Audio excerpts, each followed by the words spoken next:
Just A standing order. ಅವರು surrender ಆದರೆ ಅವರಿಗೆಲ್ಲ ಫೆಸಿಲಿಟೀಸ್ ಕೊಡ್ತೀವಿ ಅಂತ ಹೇಳಿದ್ರು. ಅವರು ಸರೆಂಡರ್ ಆಗಲಿಲ್ಲ.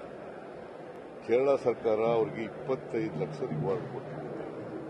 ನಮ್ಮ ಸರ್ಕಾರ 5 ಲಕ್ಷ ರಿವಾರ್ಡ್ ಕೊಡ್ತೀವಿ. ಗೊತ್ತಾಯ್ತಾ? ಅವರು ಸುಮಾರು ಕೇಸ್ಗಳಲ್ಲಿ ಇದ್ರು ಅವರು. ಸೊ ಹಂಗಾಗಿ ಅವ್ರಿಗೆ ಎನ್ಕೌಂಟರ್ ಮಾಡಿದ್ದಾರೆ ಅಷ್ಟೇ. ನೀವು ಅಪ್ರಿಷಿಯೇಟ್ ಮಾಡಬೇಕಲ್ವಾ? ನಕ್ಸಲೈಟ್ಸ್ ಈಗ ನಕ್ಸಲಿಸಮ್ ಇರಬೇಕೋ ಹೋಗ್ಬೇಕೋ?